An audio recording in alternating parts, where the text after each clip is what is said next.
Uma Meduri from Faculty of Public Administration. In the previous sessions, we have attempted to give a broad view of various types of disasters, the regional and the global view, and we have discussed the causes and effects of disasters like earthquake, flood and cyclone, drought and famine, epidemics, industrial and technological disasters.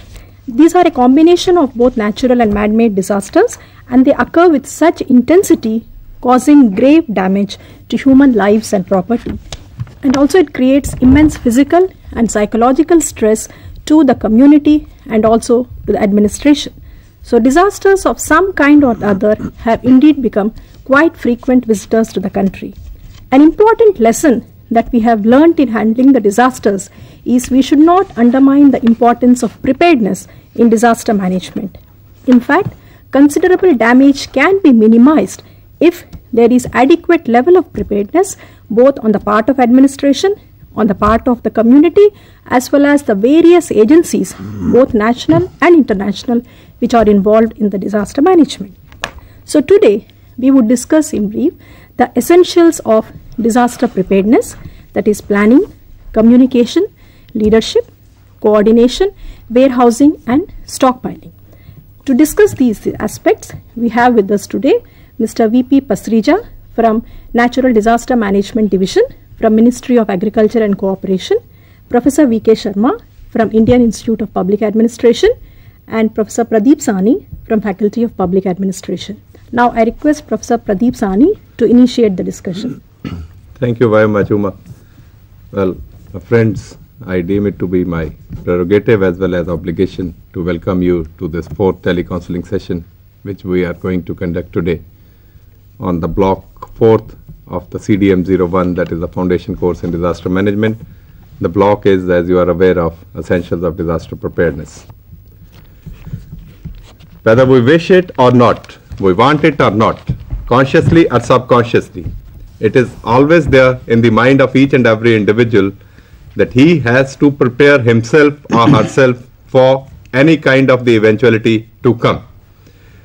In the wake of the movements, at times, as per the basic psyche of the human beings, we do not wish to look upon those things which are having negative impact on our lives.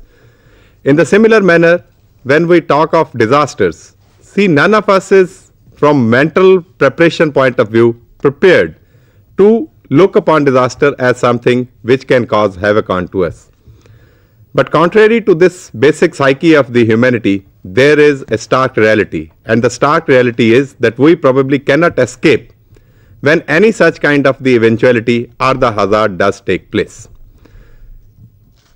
We do talk of preparing ourselves or preparing the organizations or preparing the unorganized sectors, even so as to say that even preparing the human faculty for that particular matter, whereby we could cope the disaster in a manner which is efficated and in a manner which could minimize the loss on humanity as well as onto the infrastructural aspects which are over there.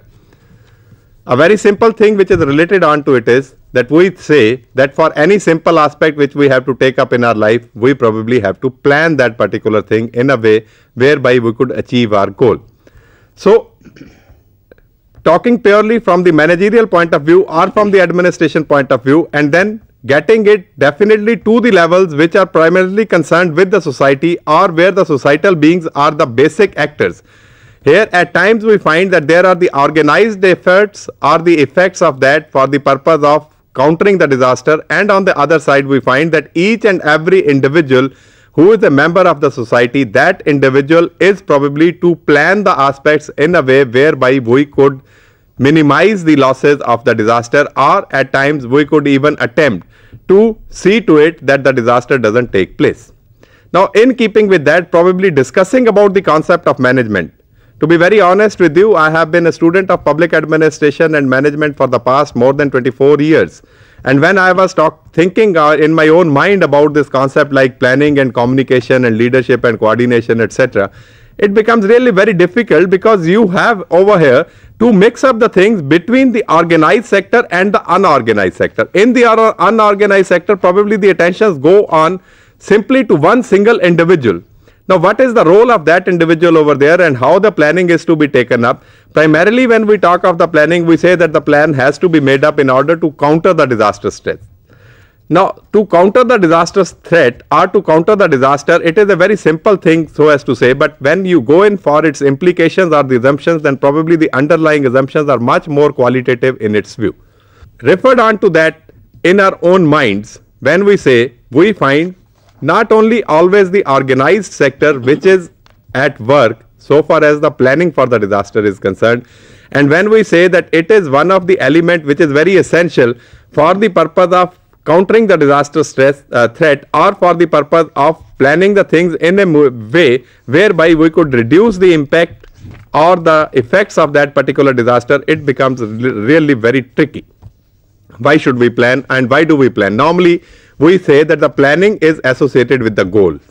Now, when we say that planning is associated with the goal, then comes the question that what is the goal over here? Obviously, the goal is first of all probably that disaster doesn't take place. Well, is it in our hands? We say that it is a natural disaster. Even if it is an industrial or a chemical disaster, or we say that, well, it is an epidemic which is involved over there and so on, or it is a war which is there, or there is a communal strife or something like that. How much is the role being played by the individual or the human being, and how much is the role being played by some such kind of the factors which do take place or do emerge on the scenario without having any kind of the consciousness diverted onto that. So what is the goal? The goal is that we have to counter the threat of the disaster and we have to minimize the loss which gets emanated from the disaster. So if that is the case, we have to prepare or we have to design a counter disaster plan. Now, designing a counter disaster plan, probably it would take up again all those kind of the elements which we do talk of in the mitigation and we refer to in our earlier sessions also of the telecounseling. We say that it is probably the planning is probably looking into the future. So it means that should or could there be a conscious effort going on for the purpose of countering the threats of the disasters, whereby we could minimize the loss of the disaster or we could avert the disaster. We would be focusing our discussion on these particular things and we would be having the techniques for the planning of the disaster in that particular scenario. Let us take or make use of the expertise of the resource persons which we have with us. I would request Professor Vinod Sharma to view it in this particular sense and deliberate on it is that how important, first of all, we know this, the planning so far as the disaster is concerned. And number two, when we are talking of planning over here, what is the role which is to be assigned or which could be played by a single individual, because we do not find that there is absolutely an organized way of looking at it, or there is an organization to which we definitely correlate the principle of planning as. Thank you, Professor Sahni. In disaster preparedness, which is a basic theme of this IDNDR, because we discussed with you that this decade is called as International Decade for Natural Disaster Reduction. And the major focus is on preparedness mitigation or shifting, from relief towards preparedness. In fact, all these four issues which we will be discussing today, they are all component of preparedness. And planning, as very rightly said by Professor Sahni, that planning is a very, very important aspect of preparedness. So, as we discussed last time, that the one aspect is vulnerability and risk assessment. So, if we know that this area is vulnerable for which disaster, for which natural calamity, for flood, for cyclone, for earthquake, or then how much risk is involved, then planning become very simple. And planning, you can divide it into two parts actually. One is the planning, for example, when we include this concept in the development. For example, in our country we are having 5-year plans, and in each and every plan, if we incorporate disaster reduction, so that is one thing which can be possible. And second type of planning is the advocacy part, which is important, essential for non-governmental organization, other community and other people who are involved in the disaster management. So planning is a crucial, very crucial element of preparedness. If we know that this state or this district is vulnerable for such and such calamities, then accordingly we can plan. We can prepare a detailed plan. And you will be happy to know that some of the states in this country, for example, Maharashtra, they have prepared a beautiful plan for the state. Not only for the state, but even for district, that this district is vulnerable for this and this calamity. And these actions can be taken for prevention and so on and so forth. Similarly, our main focus will be of discussion will be that what sort of planning and what are the different components of the planning. Because there are many aspects of planning, in fact. For example, if you are in urban areas, then what type of planning is required in urban area? Rural area, there are a number of developmental activities are going on. So how we can incorporate disaster preparedness in those plans? So all these aspects will be covering in this. Then communication. Communication is also very, very important aspect. And information, then sharing of these information, communicate them at right time. Just after disaster, how we communicate with the officers who are involved, with the community which is affected. Then the third aspect is leadership. And leadership is equally important, as Professor Sahni was mentioning, that it depends on, from person to person. And the person who is, handling the disaster, at the time of disaster, leadership is important. After the disaster, it is important that how the person is handling it. And because he's the one who can motivate other subordinates, who can motivate other people to the community. He can ask that cooperation of different organizations, because disaster management is a very vast subject, and there is cooperation of different organizations, cooperation of different departments is a very essential thing. So leadership is another issue which is important in preparedness. Not only at the time of disaster or after disaster, even before disaster, a leader can give this type of knowledge to the community. And there are several cases where government officers initiate some action of disaster prevention and preparedness for vulnerable areas. Well, Vinod, if you kindly permit me to say that we say the moment we talk of the planning, we say that the planning is the one which is involved in selecting the best alternatives. Now, when we say that we are trying to plan for the disasters, or we are planning the disasters, or we are taking the component of the planning in order to counter the disasters threats onto that, then what are those best alternatives which we have to refer to? To my way of looking, probably I was thinking of something like, let us suppose, about the preparedness. Then the second thing, within the preparedness, one could talk of about these other mitigational aspects with regard to identifying the vulnerable areas and reducing the vulnerability of that particular thing. And then so on and so forth. Even one can talk of changing the cropping pattern with regard to when this drought is concerned or flood is concerned, and aspects related to that. Now, in this scenario, when we are talking that one of the essentials of the planning is that it is involved in selection of the best alternatives, would you and Mr. Pasrija kindly throw some light onto it, that what could be those best alternatives which we have to look into, more so in the light of when we do not find the things going on absolutely in an organized way. I mean, it could be an organized non-governmental organization which is functioning at the district and sub-district levels. It could be the organization at the Government of India level when we do talk of the nodal agency, that is the Ministry of Agriculture at the Government of India level. We could talk of the organization like Indian Institute of Public Administration, or we could talk of DMI in Gujarat, we could talk of Yashda in Maharashtra, and so on. But how would you react on to this when a single individual is involved? So then how that individual is to be motivated or is to be put onto the rails whereby he could plan towards the disaster aspects. Professor Sahni, I think I just want to make a point that maybe in this context we can look upon planning as a sort of a team effort. Yeah, that is right. Wherein, that is right. But then within the team also there has to be initiative which is to be taken up by somebody. Yeah. This is a very good question actually, and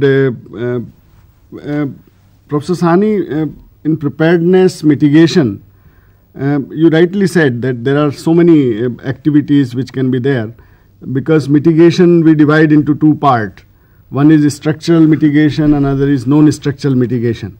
And my friend Mr. Pasricha will tell you, what initiative government has taken recently and initiated, some of the organizations working for disaster management, for preparedness and mitigation.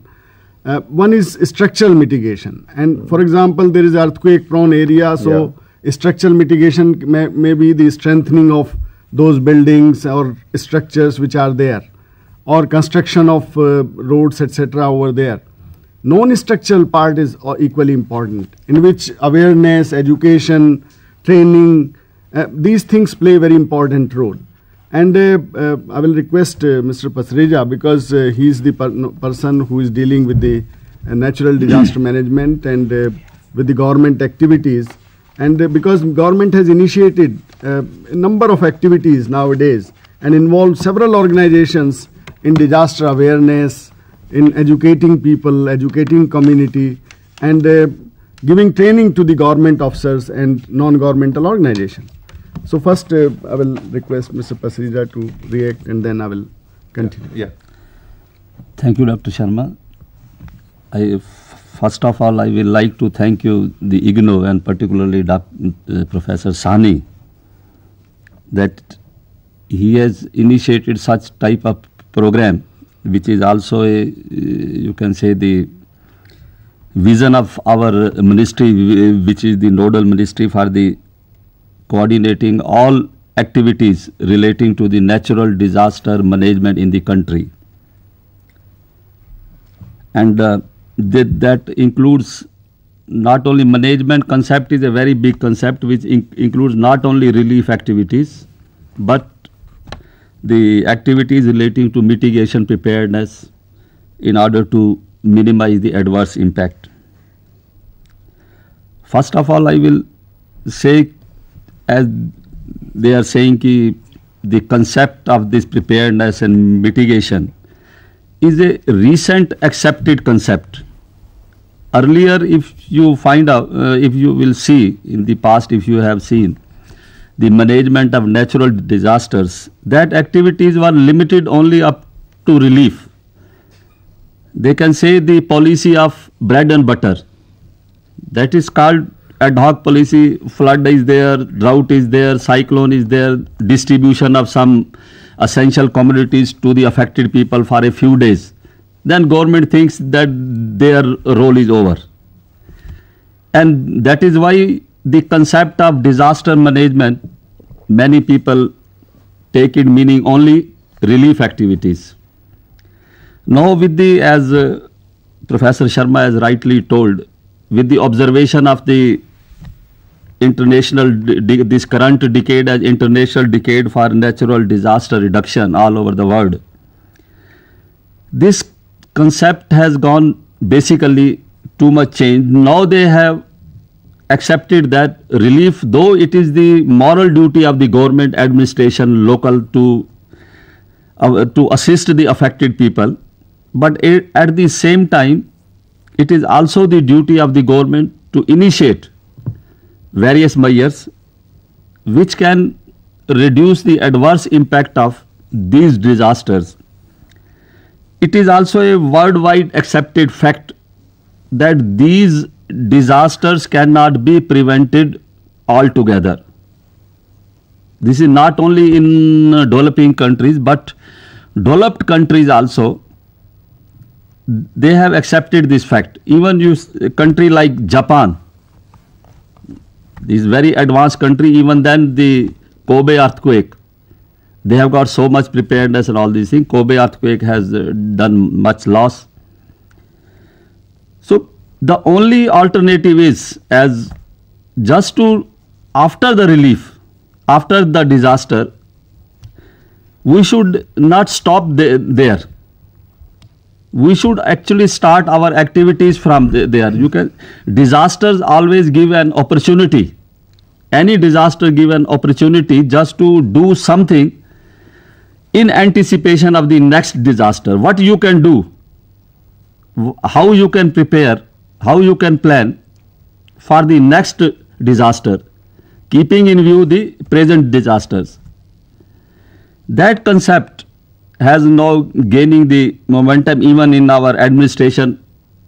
And since this subject is in our administration term called is a dry subject, no except these disaster managers or those who are directly or indirectly related with these activities, other persons still concept has not got into their mind that disaster preparedness is also much importance, much significance than the relief activities which we take during the disaster, immediately after the disaster. So technically we can say sensitizing our planners, our administrators is our first job of the disaster managers, so that they can also understand the concept of mitigation and preparedness. With this objective, apart from carrying out the relief operations, or you can say assisting the state government for carrying out the relief operation, Ministry of Agriculture is doing its best, which is I have already told, is the nodal ministry at the Government of India level, to initiate some action towards the disaster preparedness and mitigation. And since government alone cannot do this thing, it is a very big campaign, very big sector. Even one disaster has got various aspects. A particular disaster, this drought may be somewhat having different character than flood. Flood has different character than cyclone, than earthquake. So each disaster has to be seen in a separate context. You cannot generalize the preparedness, mitigation for each disaster in a general term. So it's a very, very vast subject, vast area. The Government of India, that is why, is encouraging all NGO, non-governmental and governmental organization, institutions. And as I told you that we are very happy that IGNOU, and I will particularly thanks Professor Sani, they have taken the initiative in this field, and we are very happy.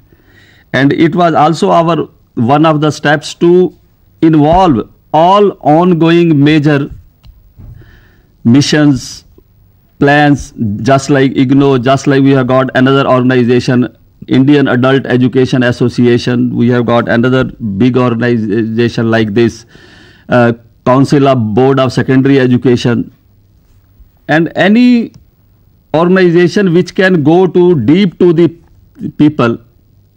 The Government of India is ready to encourage them, ready to make them the partner, because we think that we alone cannot do. We can only do some policy issue, some guidelines, some financial assistance as per our given framework. But this message has to reach first those who are the administrator, right from the state down to the tehsil and village level, and then to the community itself. Community is the best judge and best, you can say, the thinker, best planner. They have got the practical experience, how they are facing for the last so many years, particular flood, cyclone and drought. And if you ask them, they will give you the best solution, how it can be prevented or how their adverse effect can be reduced.